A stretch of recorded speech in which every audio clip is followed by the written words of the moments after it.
Yun, parang may nakita akong nahulog sa likod ko. Naku, bilisan nga ng konti. Are pa, mga buko. Dami.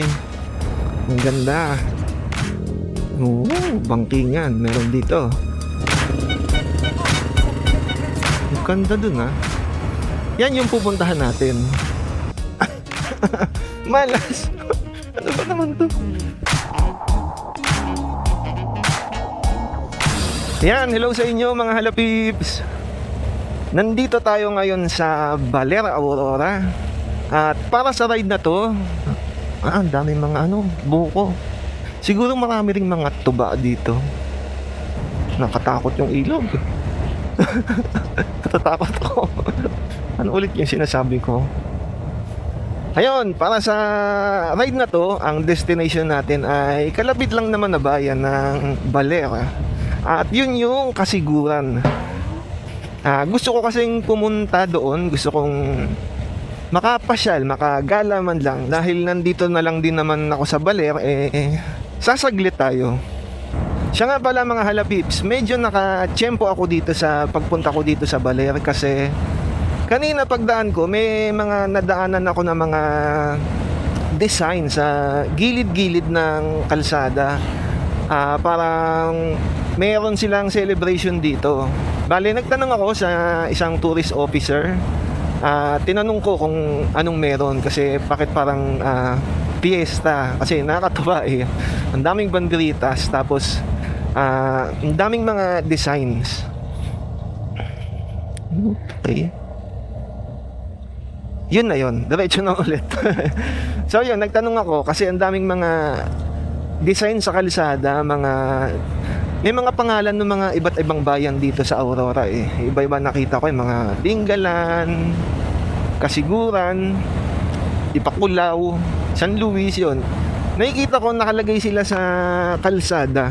Tapos may nakita ako na mga parada kanina. Kahit na ulan, buti nga tuloy pa rin sila kahit na maulan. Kaya napaisip ako kung ano yung meron dito.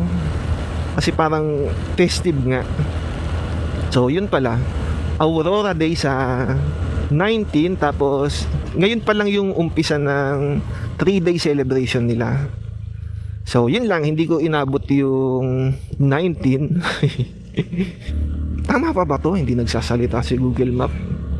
Nakailang liko na. Pero chinek ko naman halos naman siya. Straight to the point naman yung mga kalsada. Straight to the point. Ano ba yun? Parang obvious yung mga kalsada. Basta sundan mo lang yung mga guhit na to. Makikita mo naman kung ano yung continuation sa mga kurbada na nag-i-intersect. Ang ganda ng kalsada dito Ang ganda. Makinis yung mga kalsada nila. Walang lubak-lubak. Meron lang ginagawa kanina na parang tulay yun. Yun lang naman. Tapos the rest naka-aspalto na. Tapos ang ganda rin ng paligid. Maano siya, maberde. Hindi siya yung puro bahay, yung puro gusali. Yung parang mga puro bato, hindi siya ganun. Karamihan mga puno ang makikita mo. Kung hindi man puno, dagat. Tsaka to, palayan. May palayan din pala banda dito. Ayan, palayan na rin yung kanan. Nakatuwa yung ganito talaga. Talagang ramdam mo na nasa probinsya ka. Andito na tayo sa thank you. Hindi ko alam kung ano to. Or baka thank you yun ng Aurora. Kasi ito may nakasulat Welcome to Dipakulaw. Ayan yan, nasa Dipakulaw, diba? Dipakulaw na tayo. First time to ba? Hindi pa ako nakapunta dito. Minsan nakakatuwa kasi na pumunta-punta sa ibang bayan kahit na sumaglit ka lang.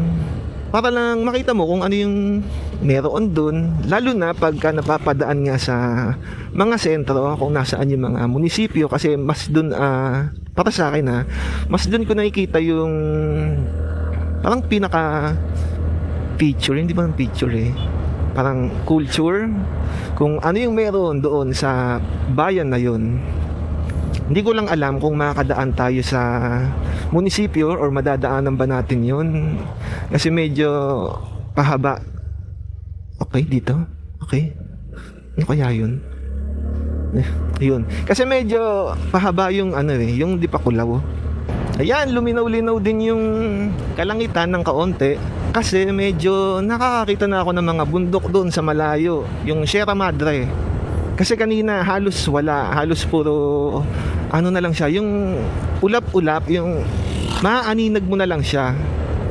Ngayon medyo malinaw-linaw na siya. Sana nga magtuloy-tuloy yung ganitong panahon.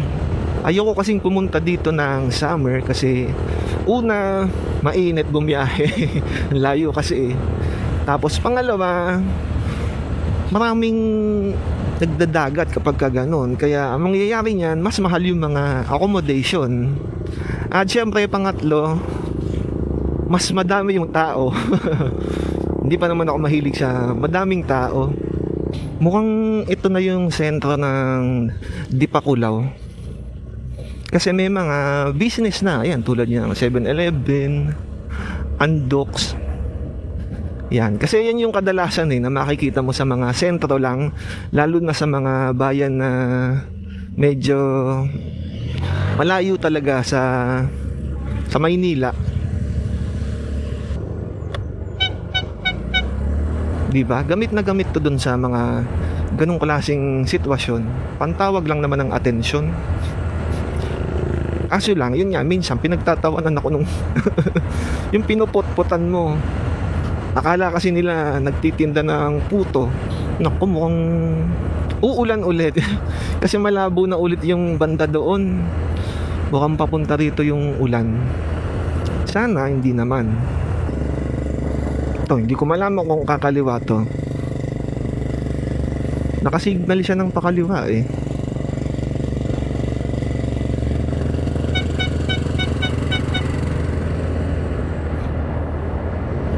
Hirap kapag ganun, hindi sinasara yung turning lights. Hindi mo malaman kung kailan siya liliko. Kaya ako lagi kong tinitignan yun kung naka turning lights ba ako. Tapos minsan maalala ko, naka turning lights pala. Tapos maalala ko ilang kilometro na yung huling liko ko. Ito na ulit, na ambon na ulit. Wow, ang ganda dun Yan yung pupuntahan natin. Nagulat lang ako pagkaliko, biglang lumitaw. Ayan yung bato na yan, ang ganda.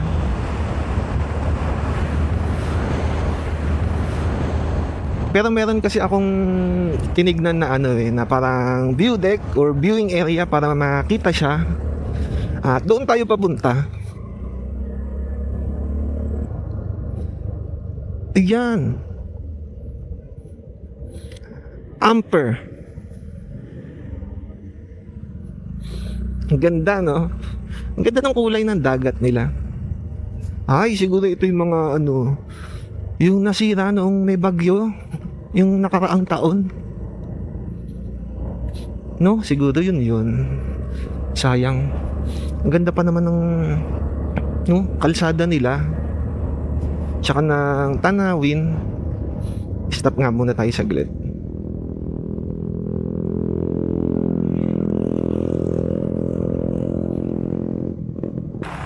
Ayan, ang ganda, 'di ba? Yung bato na 'yun, Para siyang nakahiwalay, para siyang di ko alam. Parang natanggal siya dito sa isang malaking bato. Pero ang ganda. Medyo nakakatakot lang pag naiisip ko na nandun ako sa taas niya. Tapos napapalibutan ako ng dagat. Ewan ko ba ba't ganun yung mga naiisip ko. Yan, meron din mga nangingisda doon sa malayo. Ang ganda talaga ng kulay ng tubig. Parang blue na parang green. Turquoise, yun ba yung tawag nila doon? Ayun ba yun? Hindi ko alam. Pero ang ganda, nakakatuwa. Picture ko nga si Pacquiao dito. Oops. Mamaya, dumire-diretso tayo dyan.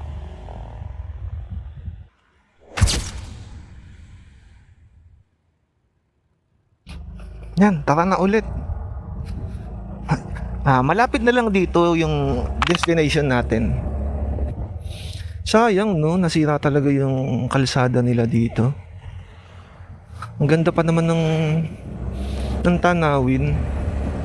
Pero at least ito inaayos naman nila. Sana ma-restore ka agad. Kasi sayang yung magandang view, magandang daanan. Nakakatuwa talaga. Hindi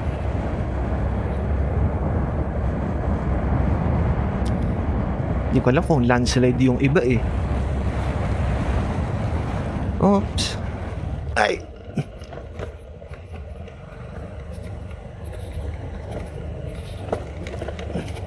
Rough road.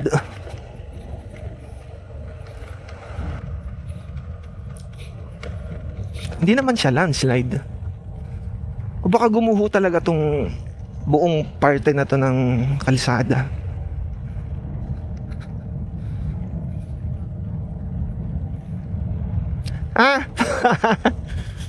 So nandito yung destination na pupuntahan natin. Kaso lang mukhang wala na siya. Dito daw siya eh. So wala na pala akong pupuntahan dito. Okay, so hindi lang siguro updated si Google Map. Pero ayan, sayang. Wala na yung destination natin. Malas. Ano ba naman to? Hindi ko naman alam na wala na yun. Pero yan, enjoy na lang natin yun. Yung magandang view nun, no? Ng bato. Yun, pang may nakita akong nahulog sa likod ko. Naku, bilisan nga ng konti. Parang nakita ko sa side mirror merong nahulog na ewan.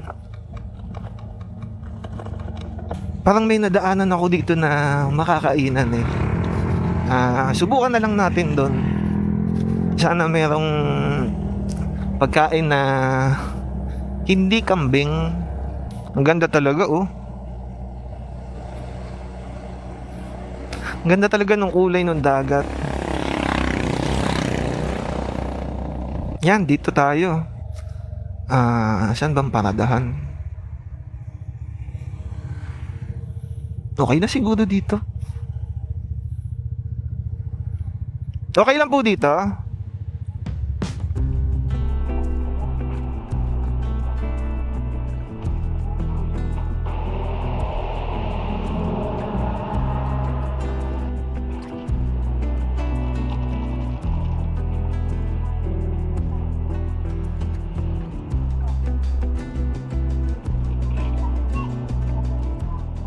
Meron pong ano dito, yung parang tower or viewing. Habang kumakain ako, nakakwentuhan ko yung pamilya na may-ari nitong karinderya. Doon nila nakwento kung anong nangyari dito noong kasagsagan ng bagyong Uwan. Ayon sa kanila, umabot hanggang kalsada ang malakas na alon. Nasira ang bahagi ng kalsada dito, pati yung Amper Beach na sana ay pupuntahan natin.